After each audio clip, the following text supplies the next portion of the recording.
I want to remind everyone that this is absolutely not gay.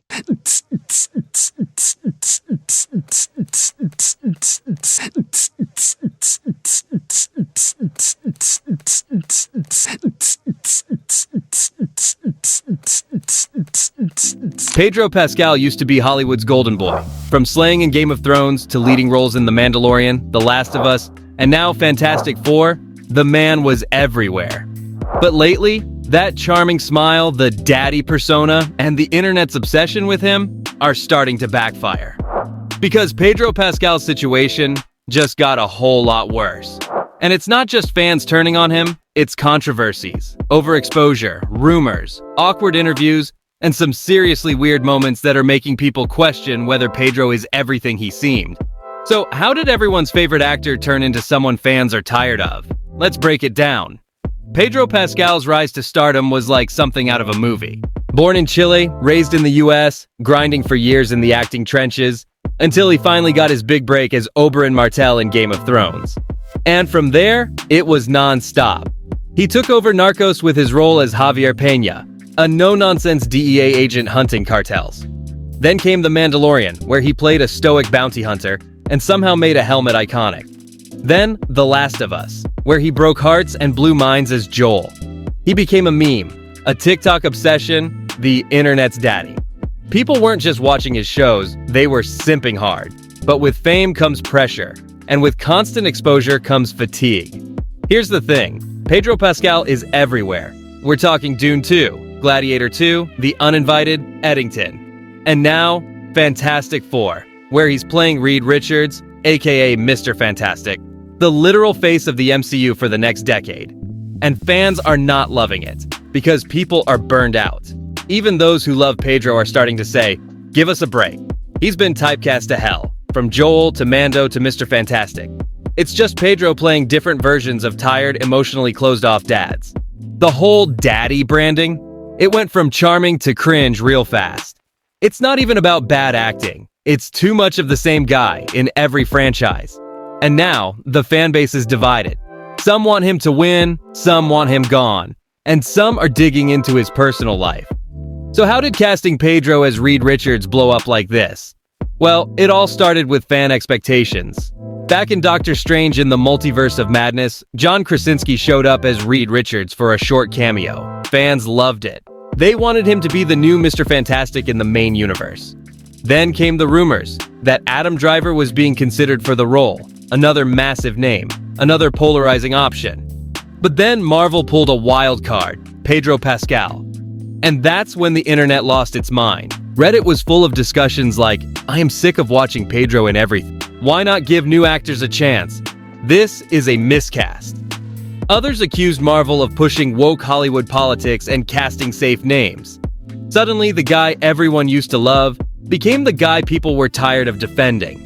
Things got worse when people started noticing Pedro acting a little too familiar with his co-star Vanessa Kirby. The two were promoting Fantastic Four, and their interviews were raising eyebrows, hand-holding, shoulder-touching, face-grabbing, even on red carpets. Social media exploded with clips of Pedro getting handsy. Now, some fans brushed it off. They're close. They're actors. It's anxiety. But others were seriously creeped out, especially since Kirby is reportedly engaged. And Pedro claimed that touching her helped with his social anxiety. But when Vanessa was asked about it, she never mentioned his anxiety. Instead, she talked about her anxiety and Pedro being there for her. Wait, what? Now we've got two totally different stories, and the internet lives for inconsistencies. People started asking, is Pedro using anxiety as an excuse to cross boundaries? Is he just a super touchy guy, or is something off? Either way, this once wholesome duo suddenly had weird energy. Let's be clear, Pedro Pascal hasn't been accused of anything illegal, but people online are suspicious. A resurfaced moment showed Pedro touching a woman's chin after a photo, in a way that looked way too intimate. Her partner immediately stepped in, and Pedro backed off, face shifting from smile to straight-up goblin mode. Was it innocent? Maybe. But people online started putting the pieces together. Some said Pedro's nice guy act seemed performative. Others warned that if he keeps crossing boundaries, something bigger might come out. It's all speculation, but perception matters. And right now, Pedro's public image is teetering between beloved icon and red flag central. On top of everything else, Pedro is political. Very political. He's worn Protect Trans Kids shirts, reposted social justice links, and spoken out about causes like immigration, LGBTQ rights, and more.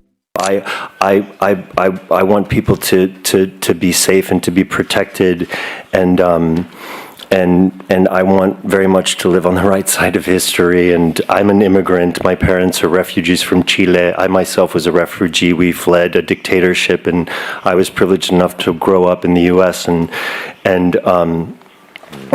after asylum in Denmark, and if it weren't for that, I don't know what would have happened to us. And so I stand by those protections always. I'm too afraid of your question. I hardly remember what it was. Some fans love that about him, but others, especially in the more traditional superhero fanbase, think it's a problem. They say he's like Mark Ruffalo. Talks too much, too political, should just act. But Pedro doesn't back down. He told Sky News, "I'll never shut up." And honestly, respect for that. But it does make him a target. In today's internet culture, being too opinionated means you'll always be in someone's crosshairs.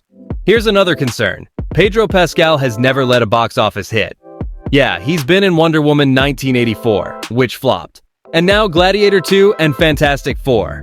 But he hasn't proven himself as a movie star who can bring people to theaters. TV? He's golden. But movies? Still a gamble. Now he's expected to carry the MCU's next major saga, to replace guys like Robert Downey Jr. and Chris Evans.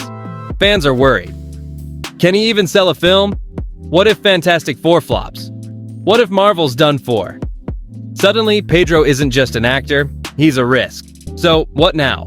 Well, the truth is, Pedro Pascal might still crush it. He's got range. He's proven he can act his heart out. His Joel in The Last of Us was raw, painful, and unforgettable. And in Game of Thrones, he stole the spotlight in just a few episodes. But he's also got baggage, internet fatigue, awkward red carpets, rumors, politics, overexposure, and a growing mob of fans who are just done with him. If Fantastic Four bombs, the internet will blame Pedro. If it succeeds, the narrative might change. But he's walking a tightrope, and all eyes are watching. So, Pedro Pascal went from fan favorite to walking controversy, from beloved daddy to polarizing poster boy. And while none of the backlash has canceled him, let's just hope Hollywood and Pedro learn the difference between popular and overplayed before the fans completely check out. What do you think? Is Pedro Pascal unfairly targeted, or is the backlash deserved? Drop your thoughts in the comments. And if you like this video, hit that like button, subscribe, and I'll catch you in the next one.